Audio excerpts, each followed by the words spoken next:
3 दिन 3 सूबा 300 करोड़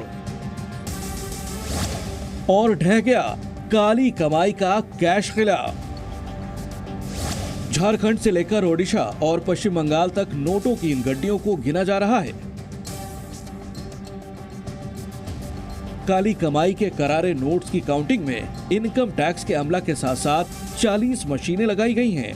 पैसे इतने हैं कि गिनती कब तक जारी रहेगी कोई नहीं जानता।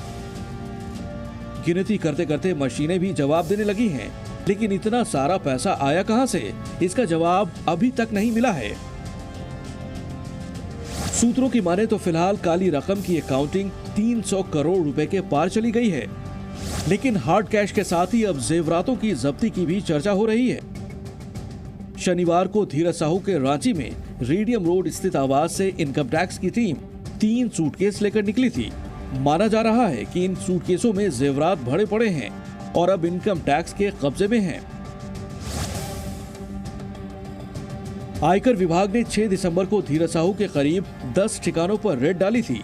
ये ठिकाने 3 सूबों के अलग अलग शहरों में हैं। झारखंड के रांची और लोहरदगा के साथ ओडिशा में बालंगीर और संबलपुर। इसके अलावा पश्चिम बंगाल के कोलकाता में 3 दिनों तक छापेमारी की गई। 300 करोड़ की अधिकांश रकम ओडिशा के बालंगीर में हुई छापेमारी में बरामद हुई है। बालंगीर से 200 करोड़ रुपए कैश बरामद किए गए हैं, जबकि बालंगीर के ही एक ठिकाने से 150 से ज्यादा बैग जब्त किए जाने की चर्चा है। धीरज साहू का आवास लोहरदगा में भी है, जहां से 8 करोड़ रुपए कैश बरामद होने की खबर है।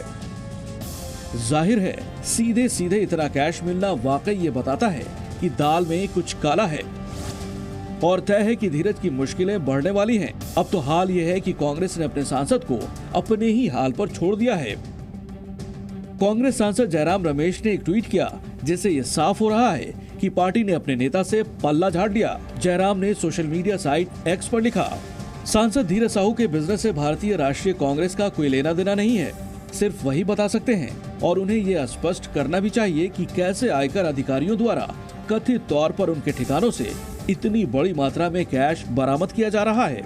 कांग्रेस पार्टी का अगर कोई एक एमपी इस तरीके के क्राइम में इन्वॉल्व है तो इसका जवाब वो ही देंगे, वो पैसा कहाँ से आया। ये कांग्रेस पार्टी के ऊपर कोई हमला नहीं किया जा सकता। ये इंडिविजुअल एमपी का मामला है और कानून अपना काम करना चाहिए अगर ऐसा है तो। कांग्रेस के हाथ खींचने के बावजूद बीजेपी ने अपना तेवर ढीला नहीं किया है। पहले प्रधानमंत्री मोदी ने धीरज साहू के इस करप्शन कांड पर कांग्रेस को आड़े हाथों लिया था। उसके बाद केंद्रीय गृह मंत्री अमित शाह ने वार्निंग सिग्नल जारी कर दिया है। मैं तो अचंभित रह गया, किसी पार्टी के सांसद के घर से इतने सारे नोट निकलना, मैं विश्वास से कह रहा हूं, इतने सारे इंडस्ट्रियलिस्ट बैठे हैं, आपने इतने नोट आपके जीवन में नहीं देखे होंगे, सिर्फ बैंक का काम करने वाले ट्रेजरी के लोगों ने ही देखे होंगे। बीजेपी ने तो बवंडर मचा दिया है। शनिवार को पार्टी कार्यकर्ताओं ने पूरे देश में भ्रष्टाचार के खिलाफ प्रदर्शन किया और पुतला फूंका। केंद्रीय मंत्रियों ने कांग्रेस की चुप्पी पर तंज कसे और भ्रष्टाचार का इतिहास याद दिलाया।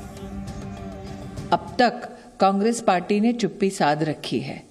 ये भी सुनने में आया अखबारों से कि पैसा इतना पड़ा था लूट का कांग्रेस के नेता के घर में कि काउंटिंग की मशीनें तक टूट गईं। धीरज साहू के इस कैशलोक ने बीजेपी को कांग्रेस के खिलाफ हथियार दे दिया है। दरअसल धीरज का कांग्रेस से जुड़ाव 4 दशक पुराना है। साल 1977 में ही वो कांग्रेस के साथ हो लिए थे। पहले धीरज लोहरदगा जिला यूथ कांग्रेस में शामिल हुए और फिर पार्टी के भीतर अपनी सियासी अहमियत इतनी बढ़ा ली कि कांग्रेस ने साल 2010 और साल 2018 में उन्हें राज्यसभा का सांसद बनाकर भेज दिया।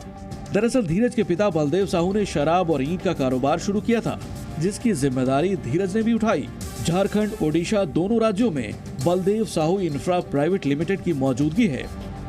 300 करोड़ से ज्यादा कैश जब्त होने के बाद उन तमाम कंपनियों पर सरकारी एजेंसियों ने शिकंजा कसना शुरू कर दिया है, जिनके तार धीरज साहू से जुड़ रहे हैं। सियासी लिहाज से भी अकूत काली दौलत का यह खुलासा कई दूसरे सफेद पोशों की जमीन हिला सकती है। ब्यूरो रिपोर्ट, जी मीडिया।